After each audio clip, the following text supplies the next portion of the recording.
5 দিনে গভর্নরের সঙ্গে চারটি বৈঠক এবং সম্ভাব্য মিত্রদের সঙ্গে অবিরাম আলোচনা শেষে অবশেষে ভারতের তামিলনাড়ু রাজ্যের মুখ্যমন্ত্রী হিসাবে শপথ নিতে যাচ্ছেন অভিনেতা ও রাজনীতিবিদ থালাপতি বিজয়। চূড়ান্ত হয়েছে দিনক্ষণ।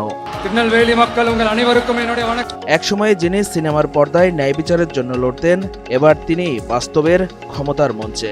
দক্ষিণ ভারতের সুপারস্টার থালাপতি বিজয় এবার শপথ নিতে যাচ্ছেন ভারতের তামিলনাড়ু রাজ্যের নতুন মুখ্যমন্ত্রী হিসাবে।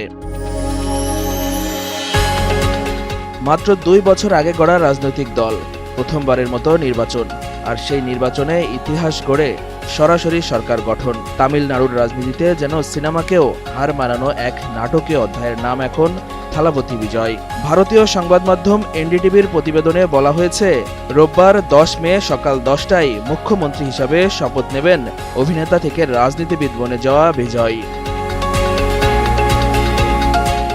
গত সোমবার বিধানসভা নির্বাচনের ফল প্রকাশের পর থেকেই তামিলনাড়ুর রাজনৈতিক অর্জনে শুরু হয় ব্যাপক আলোচনা। কারণ ডিএমকে এবং এআইএডিএমকের প্রায় 6 দশকের রাজনৈতিক আধিপত্য ভেঙে দিয়েছে বিজয়ের দল তামিলাগা ভেট্রি কাজাগাম বা টিভিকে।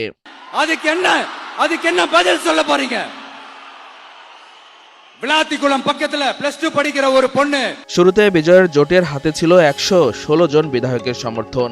এর মধ্যে কংগ্রেসের 5 জন এবং বাম দলের 4 জন সদস্য ছিলেন। পরে ভিসিকে দলের 2 বিধায়কের সমর্থন যুক্ত হয়, জোটের শক্তি দাঁড়ায় 118-তে, যা সরকার গঠনের জন্য প্রয়োজনীয় ম্যাজিক নাম্বার। সরকার গঠনের পথ সহজ করতে গত 5 দিনে গভর্নরের সঙ্গে 4 বার বৈঠক করেন বিজয়। পাশাপাশি সম্ভাব্য মিত্রদের সঙ্গেও চালান টানা আলোচনা। অবশেষে সব অনিশ্চয়তা কাটিয়ে মুখ্যমন্ত্রী হিসাবে শপথ নিতে যাচ্ছেন এই জনপ্রিয় অভিনেতা। এনডিটিভি বলছে, 10 মে রোববার সকাল 10টায় মুখ্যমন্ত্রী হিসাবে শপথ নেবেন থালাপতি বিজয়। সিনেমার সুপারস্টার থেকে রাজ্যের মুখ্যমন্ত্রী থালাপতি বিজয়ের এই যাত্রা এখন ভারতের সবচেয়ে আলোচিত রাজনৈতিক গল্পগুলোর একটি।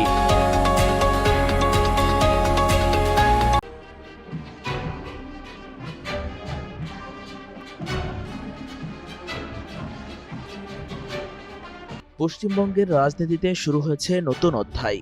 প্রথমবারের মতো রাজ্যে সরকার গঠন করেছে ভারতীয় জনতা পার্টি বিজেপি। শনিবার কলকাতার ঐতিহাসিক ব্রিগেড প্যারেড গ্রাউন্ডে মুখ্যমন্ত্রী হিসাবে শপথ নেন বিজেপি নেতা শুভেন্দু অধিকারী। তবে একই দিনে টানা 15 বছর ক্ষমতায় থাকা তৃণমূল কংগ্রেস নেত্রী মমতা বন্দ্যোপাধ্যায় বিজেপি বিরোধী বৃহত্তর রাজনৈতিক ঐক্যের ডাক দিয়েছেন। বিরোধী শক্তিকে এক মঞ্চে আনার আহ্বান জানিয়ে তিনি বলেন, এখনই সময় একসঙ্গে লড়াই করার। রেইনবো অ্যাক্রোপ্লাস্টে অ্যাক্রিলিক এমালশন থাকায় মুছে ফেলা যায় যে কোনো দাগ সহজেই। Rainbow Paints, colour of joy. একদিকে কলকাতা জুড়ে ছিল বিজেপির বিজয় উদযাপন ও আনন্দ মিছিল, অন্যদিকে বিকেলে কালীঘাটের বাসভবনে রবীন্দ্র জয়ন্তীর অনুষ্ঠানে দাঁড়িয়ে নতুন এক রাজনৈতিক মঞ্চ গঠনের প্রস্তাব দেন মমতা বন্দ্যোপাধ্যায়। এ সময় তৃণমূল নেত্রী বলেন, চারিদিকে সন্ত্রাসের বজ্রাঘাত চলছে। সব রাজনৈতিক দল, ছাত্র, যুব সংগঠন এবং এনজিওকে বলবো, জোট বাঁধুন। বিজেপির বিরুদ্ধে আমরা একটা মঞ্চ গড়তে চাই। এ সময় মমতা আরো বলেন, বাম, অতিবাম, জাতীয় দল যে যেখানে আছেন, আসুন আমরা একসঙ্গে লড়াই করি। আমাদের প্রথম রাজনৈতিক শত্রু বিজেপি। তখন দেখলাম আমার ফোন আসছে না, মেসেজ আসছে না, আর কেউ আমাকে ফোনও করছে না। তারপরে দেখলাম ইন্টারনেটটাই উইথড্র করে নিয়েছে। কিন্তু আমি সমস্ত বিজেপি বিরুদ্ধী রাজনৈতিক দলকে, সমস্ত এনজিওসদের, অনেক পলিটিক্যাল অর্গানাইজেশন আছে যারা অনেক সামাজিক কাজ করেন, তাদের সবাইকে আবেদন করব। নিউট্রাল অনেক প্ল্যাটফর্ম আছে, তাদেরও আবেদন করব। রবীন্দ্রনাথ ঠাকুরের ছবির সামনে দাঁড়িয়ে মমতা বলেন, এখন এটা ভাবার সময় নয় আমি কে ও কে। রাজনৈতিকভাবে আমাদের প্রথম শত্রু শুধুমাত্র বিজেপি। মমতার এই বক্তব্যের পর রাজনৈতিক অঙ্গনে শুরু হয়েছে নতুন আলোচনা। বামপন্থী দল সিপিএম এর রাজ্য সম্পাদক মোহাম্মদ সেলিমও প্রতিক্রিয়া জানিয়েছেন রবীন্দ্রনাথকে উদ্ধৃত করে। তিনি বলেন, জীবন যখন শুকায়া যায়, করুণাধারায় এসো। কালীঘাটের অনুষ্ঠানে বিজেপির বিরুদ্ধে একের পর এক অভিযোগও তোলেন মমতা বন্দ্যোপাধ্যায়। তার দাবি, তৃণমূল কর্মীদের উপর চলছে লাগামহীন সন্ত্রাস। এমনকি তার বাড়ি এবং অভিষেক বন্দ্যোপাধ্যায়ের বাসভবনের সামনেও বিশৃঙ্খলা সৃষ্টি করা হয়েছে বলে অভিযোগ করেন তিনি। মমতা আরও বলেন, রবীন্দ্র জয়ন্তীর অনুষ্ঠান আয়োজনে বাধা দেওয়ার চেষ্টা হয়েছে। সবশেষে নির্বাচনের ফল নিয়েও প্রশ্ন তোলেন তৃণমূল নেত্রী। তার ভাষায়, লড়াইটা আমরা জিতেছি, আমাদের হারানো হয়েছে, আগামী দিনে প্রমাণ হবে। মমতা জানান, কংগ্রেস নেত্রী সোনিয়া গান্ধী, রাহুল গান্ধী, মল্লিকা অর্জুন খড়গে, উদ্ধব ঠাকরে, অখিলেশ যাদব সহ জাতীয় রাজনীতির একাধিক নেতা তার সঙ্গে যোগাযোগ করেছেন। উল্লেখ্য, এবারের পশ্চিমবঙ্গ বিধানসভা নির্বাচনে 294টি আসনের মধ্যে বিজেপি জয় পেয়েছে 207টিতে। অন্যদিকে তৃণমূল কংগ্রেস পেয়েছে 80টি আসন।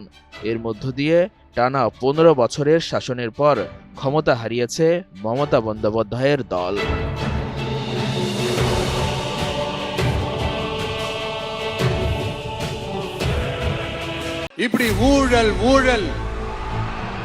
তামিলনাড়ুর রাজনীতিতে চলছে নানা নাটকীয়তা।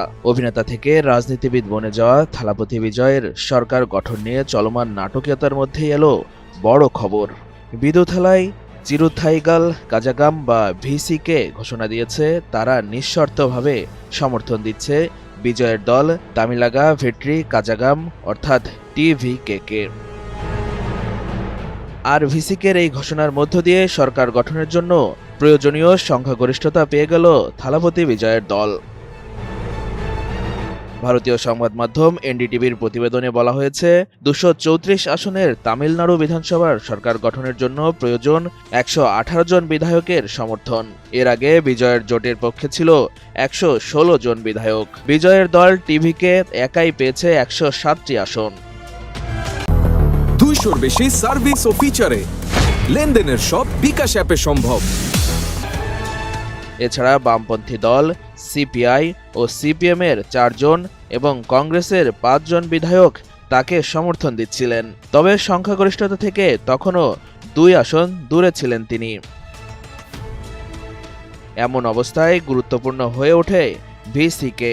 মাত্র 2 আসন পেলেও ঝুলন্ত বিধানসভায় দলটির গুরুত্ব বেড়ে যায় কয়েক গুণ। অবশেষে সেই 2 বিধায়ককে বিজয়ের পক্ষে সমর্থনের ঘোষণা দিয়েছে দলটি। ফলে এখন সরকার গঠনে আর কোনো সাংবিধানিক বাধা থাকার কথা নয় বলে মনে করছেন রাজনৈতিক বিশ্লেষকরা। এর আগে শুক্রবার বিকেলে গভর্নর রাজেন্দ্র বিশ্বনাথ আর্লেকারের সঙ্গে বৈঠক করেন বিজয়। টানা 3 দিনের মধ্যে এটি ছিল তাদের 3য় বৈঠক। সাক্ষাৎ করে সরকার গঠনের আবেদনও জানান বিজয়। যদিও গভর্নরের কার্যালয়ের সূত্র জানিয়েছিল, শনিবার মুখ্যমন্ত্রী হিসাবে শপথ নেওয়ার জন্য তখনও বিজয়কে আনুষ্ঠানিক আমন্ত্রণ জানানো হয়নি। তবে ভিসিকের সমর্থনের পর পরিস্থিতি দ্রুত বদলে যেতে পারে বলে ধারণা করা হচ্ছে। তামিল সিনেমার জনপ্রিয় অভিনেতা থেকে রাজনৈতিক মঞ্চে উঠে আসা বিজয়ের এই উত্থান এখন ভারতের দক্ষিণাঞ্চলীয় রাজনীতির সবচেয়ে আলোচিত বিষয়গুলোর একটি। এখন সবার নজর কবে মুখ্যমন্ত্রী হিসাবে শপথ নিচ্ছেন থালাপতি বিজয় এবং কিভাবে সাজাবেন তার নতুন সরকার।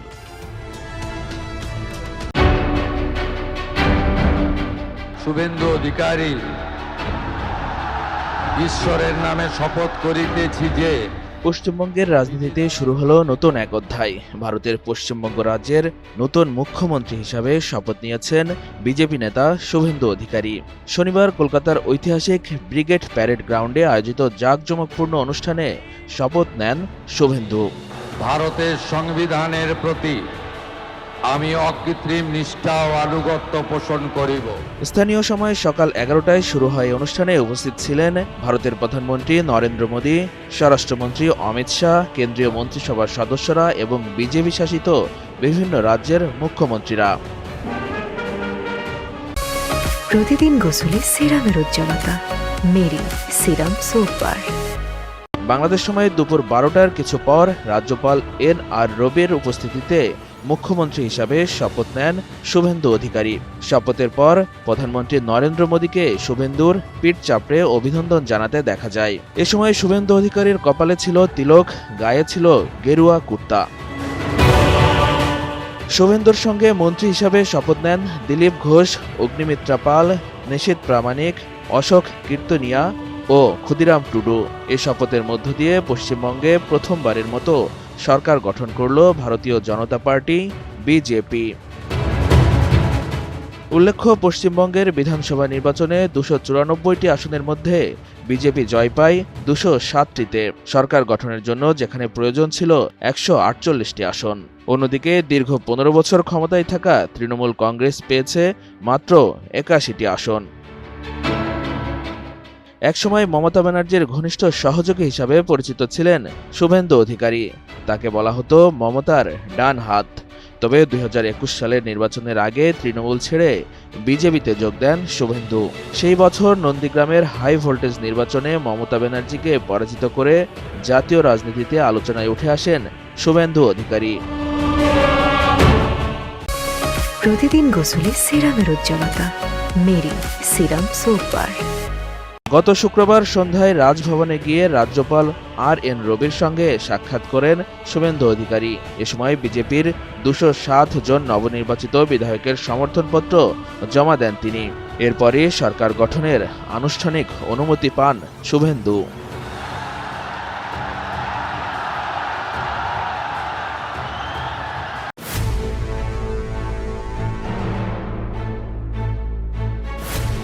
হরমুজ প্রণালীকে কেন্দ্র করে নতুন করে উত্তেজনা ছড়িয়ে পড়েছে মধ্যপ্রাচ্যে। এমন পরিস্থিতিতে যুক্তরাষ্ট্রের বিরুদ্ধে আবারও বেপরোয়া সামরিক অভিযান চালানোর অভিযোগ তুলেছেন ইরানের পররাষ্ট্রমন্ত্রী আব্বাস আরাগচি। শুক্রবার 8 মে সামাজিক যোগাযোগ মাধ্যম এক্সে দেওয়া এক পোস্টে তিনি বলেন, যখনই কূটনৈতিক সমাধানের সম্ভাবনা তৈরি হয় তখনই যুক্তরাষ্ট্র সামরিক পথ বেছে নেয়। তিনি স্পষ্ট ভাষায় জানান, কোনো চাপের কাছে ইরান মাথা নত করবে না। আরাগচি প্রশ্ন তোলেন, ওয়াশিংটনের সাম্প্রতিক সামরিক পদক্ষেপ কি কেবল চাপ সৃষ্টির কৌশল, নাকি কেউ আবারও মার্কিন প্রেসিডেন্ট ডোনাল্ড ট্রাম্পকে নতুন সংঘাতে জড়িয়ে দিতে চাইছে? তার এই মন্তব্যের মধ্যে মধ্যপ্রাচ্যের সম্ভাব্য বড় সংঘাতের আশঙ্কা আরও জোরালো হয়েছে। তবে উত্তেজনাপূর্ণ পরিস্থিতির মধ্যেও ট্রাম্প দাবি করেছেন, যুক্তরাষ্ট্র ও ইরানের মধ্যে চলমান যুদ্ধবিরতি এখনও বহাল রয়েছে। ফেব্রুয়ারিতে শুরু হওয়া সংঘাত বন্ধে চলমান আলোচনার অংশ হিসেবেই এই যুদ্ধবিরতি কার্যকর আছে বলে জানান তিনি। একই সময়ে ইতালি সফরে থাকা মার্কিন পররাষ্ট্রমন্ত্রী মার্কো রুবিও বলেন, ইরান খুব শীঘ্রই যুক্তরাষ্ট্রের দেয়া শান্তি প্রস্তাবের জবাব দিতে পারে। তিনি আশা প্রকাশ করেন, তেহরানের পক্ষ থেকে গুরুত্বপূর্ণ ও ইতিবাচক সাড়া পাওয়া যাবে। বিশ্ব জ্বালানি বাণিজ্যের অন্যতম গুরুত্বপূর্ণ পথ হরমুজ প্রণালীকে ঘিরে সাম্প্রতিক সপ্তাহগুলোতে উত্তেজনা ভয়াবহ আকার নিয়েছে। বিশ্বের প্রায় 20% তেল ও তরলকৃত প্রাকৃতিক গ্যাস এই নৌপথ দিয়ে পরিবাহিত হয়। কৌশলগত এই অঞ্চলে ইরান নিজেদের নিয়ন্ত্রণ আরও জোরদার করেছে বলে দাবি করেছে পশ্চিম বিশ্ব। এর জবাবে যুক্তরাষ্ট্র ইরানের বিভিন্ন বন্দরের ওপর নৌ অবরোধ আরও কঠোর করে দিয়েছে। মার্কিন সেন্ট্রাল কমান্ড জানিয়েছে, ওমান উপসাগরে ইরানি পতাকাবাহী দুটি খালি তেলবাহী জাহাজকে থামিয়ে দেওয়া হয়েছে। ওয়াশিংটনের দাবি, জাহাজ দুটি অবরোধ অমান্য করে ইরানি বন্দরে ঢোকার চেষ্টা করছিল। সেন্টকম আরও জানায়, নির্ভুল হামলা চালিয়ে জাহাজ দুটির ধোঁয়ার চিমনি অকার্যকর করা হয়েছে, যাতে সেগুলো বন্দরে প্রবেশ করতে না পারে। বর্তমানে 70টির বেশি ট্যাঙ্কারকে ইরানি বন্দরে প্রবেশ বা বের হতে বাধা দেওয়া হচ্ছে বলেও দাবি করছে যুক্তরাষ্ট্র। অন্যদিকে ইরান অভিযোগ করছে, মার্কিন বাহিনী ইরানি তেলবাহী জাহাজ এবং হরমুজমুখী একটি কার্গো জাহাজে হামলা চালিয়েছে।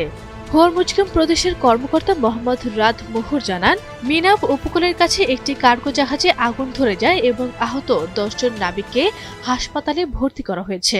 এতে পরিস্থিতি ক্রমেই জটিল হয়ে উঠছে এবং আন্তর্জাতিক মহলে গভীর উদ্বেগ তৈরি করছে।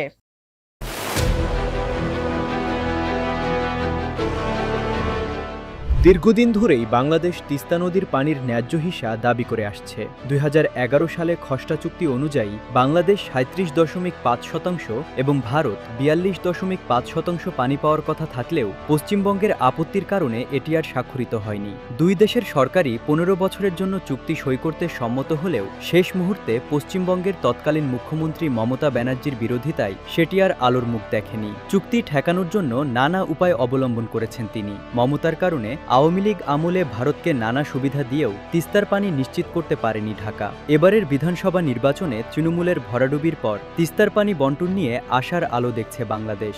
এতদিন দিল্লির কেন্দ্রীয় সরকার তিস্তা পানি বন্টনের ক্ষেত্রে মমতা ব্যানার্জির আপত্তির অজুহাত দিত।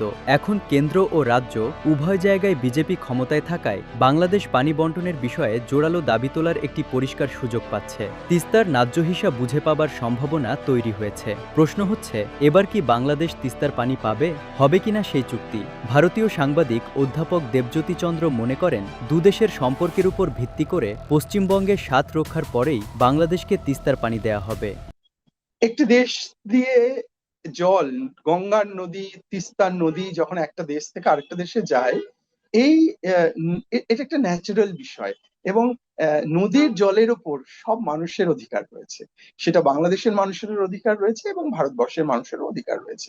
কিন্তু আমরা দেখেছি যে এই নদী জল বন্টন নিয়ে অনেক সময় সমস্যা তৈরি হয়েছে। এইটা ভীষণভাবে নির্ভর করে দুই দেশের সরকারের যে সম্পর্ক, এবং যে যদি বন্ধুত্বমূলক সম্পর্ক হয় তখন একরকম ব্যবহার হয়, যদি বন্ধুত্বমূলক সম্পর্ক না হয়ে অন্যরকম সম্পর্ক হয় তখন একরকম ব্যবহার হয়। দুই দেশের স্বার্থ সুরক্ষিত করে এবং পশ্চিমবাংলার স্বার্থ সুরক্ষিত করে তিস্তার জল অবশ্যই বাংলাদেশকে দিতে হবে এবং আমি আশা রাখছি নতুন সরকার গঠন হবার পর এটা একটা বড় বিষয়। পশ্চিমবঙ্গ সরকারকে নিশ্চয়ই তার কনফিডেন্সে নিয়ে ভারত সরকার যেটা উচিত সেটাই করবেন। অপরদিকে শিক্ষক এবং রাজনীতি বিশ্লেষক অধ্যাপক ঝন্টু বড়াইকের মতে, তিস্তার পানি বন্টন বিষয়ে অচিরেই সুখবর পেতে যাচ্ছে বাংলাদেশ। এর আগেও এই বর্তমানে ভারত সরকার কিন্তু চেষ্টা করেছিল, মোদী সরকার, তিস্তার জল বন্টনটাকে, পানি বন্টন বা জল বন্টন যেটাই বলেন, এটাকে সুস্থ একটা জায়গায় আনতে, কিন্তু মমতা ব্যানার্জি বাধা হয়ে দাঁড়িয়েছিল। আর যুক্তরাষ্ট্রীয় পরিকাঠামোয় আমরা কিন্তু কোয়াসি ফেডারেল স্ট্রাকচারে বিশ্বাস করি। রাজ্যেরও এখানে একটা ভূমিকা থাকে কোনো সিদ্ধান্তে, বিশেষ করে যে রাজ্যকে নিয়ে সিদ্ধান্তটা।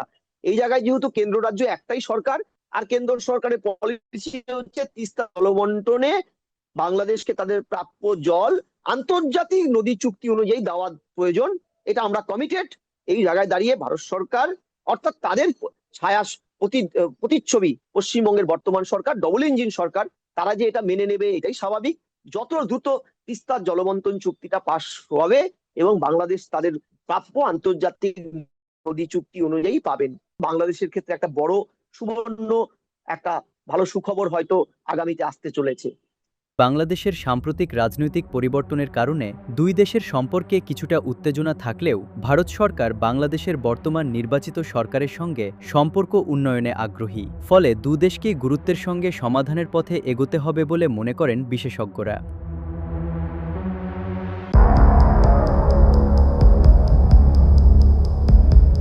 সময়টা 2005 সাল। সুনামগঞ্জের ছাতকের শান্ত আকাশ হঠাৎই চিরে গেল দানবীয় গর্জনে। কানাডিয়ান কোম্পানি নাইকোর অদক্ষতায় টেংরাটিলা গ্যাসকূপ খনন করতে গিয়ে ঘটে গেল এক প্রলয়ঙ্কারী বিস্ফোরণ। জানুয়ারি আর জুন, 2 দফায় আগুনের সেই লেলিহান শিখা আকাশ স্পর্শ করেছিল, যার উত্তাপে পুড়ে ছারখার হয়েছিল মাটির গভীরের অমূল্য সম্পদ আর স্থানীয় মানুষের স্বপ্ন। সেই আগুনের পর থেমে গিয়েছিল সব। দীর্ঘ 20 বছর টেংরাটিলা পড়েছিল এক পরিত্যক্ত ভূখণ্ড হিসেবে। একদিকে মাটির নিচে আটকা পড়া বিপুল গ্যাস, অন্যদিকে আন্তর্জাতিক আদালতে নাইকোর বিরুদ্ধে বাংলাদেশের দীর্ঘ আইনি লড়াই। অবশেষে 2025 সালের ডিসেম্বরে এলো সেই ঐতিহাসিক জয়। আন্তর্জাতিক আদালত ইকসিট রায় দিল, নাইকোকে 516 কোটি টাকা ক্ষতিপূরণ দিতে হবে। আইনি জট খোলার সাথে সাথেই তারেক রহমানের সরকার নিল এক সাহসী সিদ্ধান্ত। দীর্ঘ 2 দশক পর আবারও টেংরাটিলায় শুরু হয় অনুসন্ধান। তবে এবার কোনো বিদেশি কোম্পানি নয়, বাংলাদেশের নিজের রাষ্ট্রায়ত্ত প্রতিষ্ঠান বাপেক্স নিজ হাতে তুলে নিচ্ছে খনন যন্ত্র। এই মাটি থেকে সম্পদ তোলার অধিকার এখন শুধুই বাংলাদেশের মানুষের। প্রশ্ন জেগেছিল, আগুনের গ্রাসে কি সব শেষ হয়ে গেছে? ভূতাত্ত্বিকরা বলছেন না। টেংরাটিলায় 10টি স্তরে গ্যাসের সম্ভাবনা ছিল। আগুনে প্রায় 8 বিলিয়ন ঘনফুট গ্যাস পুড়ে গেলেও মাটির গভীরে এখনও জমা আছে বিশাল মজুদ। ধারণা করা হচ্ছে ছাতকের এই পশ্চিম জোনে অন্তত 400 বিলিয়ন ঘনফুট গ্যাস এখনও রয়েছে। শুধু টেংরাটিলা নয়, বাংলাদেশের নজর এখন মাটির আরও গভীরে। তিতাস গ্যাস ক্ষেত্রে 5600 মিটার গভীর পর্যন্ত খনন চলছে। এটি যেন পাতালপুরীর রহস্য ভেদ করার এক দুঃসাহসী অভিযান। ভূতত্ত্ববিদদের মতে শিলাস্তরে যদি পৌঁছানো যায় তবে বাংলাদেশের জ্বালানি সংকটের অন্ধকার ঘুচে যেতে পারে নিমেষেই। তবে এই পথ মোটেও মসৃণ নয়।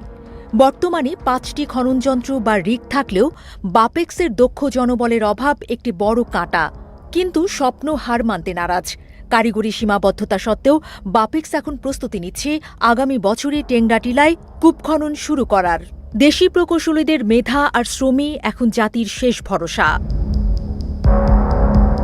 হিসেবটা বড়ই নির্মম। বিশ্ববাজারে অস্থিতিশীলতার কারণে মাত্র 1 কার্গো এলএনজি আমদানি করতে সরকারকে যে পরিমাণ টাকা গুনতে হয়, সেই একই খরচে বাপেক্স দেশের মাটিতে অন্তত 8টি নতুন কূপ খনন করতে পারে। অর্থাৎ নিজের সম্পদ তোলার সক্ষমতা অর্জন করাই এখন অর্থনৈতিক মুক্তির একমাত্র পথ। আগে এই ক্ষেত্রটি সিলেট গ্যাস ফিল্ডের অধীনে থাকলেও এখন বাপেক্স ও সিলেট গ্যাস ফিল্ড একসাথে কাজ করবে। লভ্যাংশ ভাগাভাগি হবে 2 কোম্পানির মধ্যে। এই অভ্যন্তরীণ সমন্বয় যেন দেশের সম্পদ রক্ষার এক নতুন জোটবদ্ধ লড়াই। টেংরাটিলার পূর্ব ও পশ্চিম জোন জুড়ে শুরু হবে ত্রিমাত্রিক জরিপ। বাংলাদেশের বর্তমান প্রমাণিত গ্যাস দিয়ে বড়জোর আর 10 বছর চলা সম্ভব। কিন্তু টেংরাটিলার মতো ঝিমিয়ে পড়া ক্ষেত্রগুলো যদি নতুন প্রাণ পায় এবং গভীর কূপ খনন সফল হয়, তবে দেশের জ্বালানি মানচিত্র বদলে যাবে চিরতরে। পার্বত্য চট্টগ্রাম থেকে গভীর সমুদ্র, প্রতিটি ইঞ্চি মাটি এখন অনুসন্ধানের দাবি রাখছে। 2005 সালের সেই আগুনের ক্ষত আজ 21 শতাব্দীর জ্বালানি নিরাপত্তার নতুন সম্ভাবনা হয়ে দাঁড়িয়েছে। টেংরাটিলা যেন এক ফিনিক্স পাখি যে নিজের ভস্ম থেকেই আবারও জেগে উঠতে চাইছে। বাংলাদেশের প্রতিটি ঘরে গ্যাসের শিখা পৌঁছে দিতে এই যুদ্ধ এখন আর শুধু খনন কাজের নয়, বরং জাতীয় সক্ষমতা প্রমাণের এক মহাসংগ্রাম।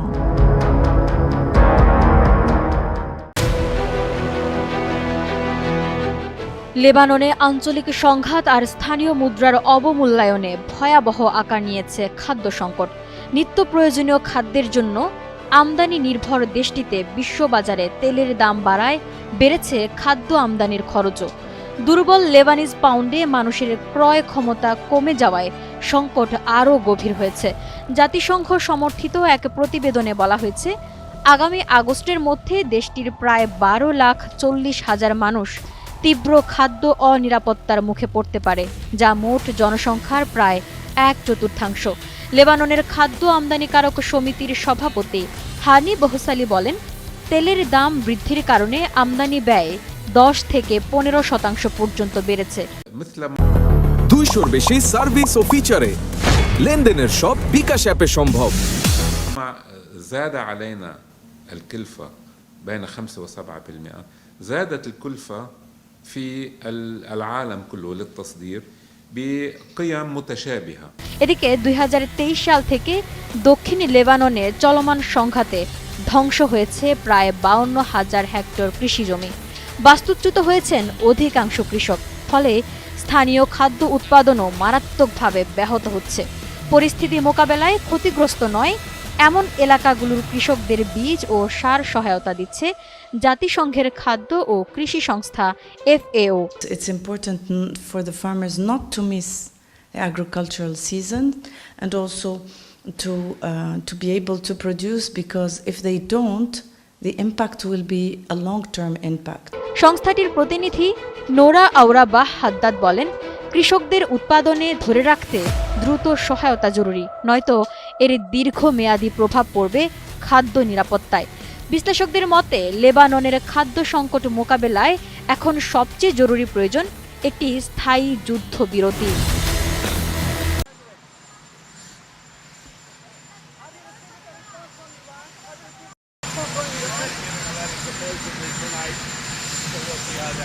You can catch the lower rolling it? Do you think they're intentionally slow rolling the process? We'll find out soon enough. Mr. President, yesterday you met the Brazilian leader. Are you optimistic about Iranian response to your proposal? Well, we'll see what happens. Look, they have no military. They have not a lot left. We'll see what happens. Yeah, go ahead. Mr. President,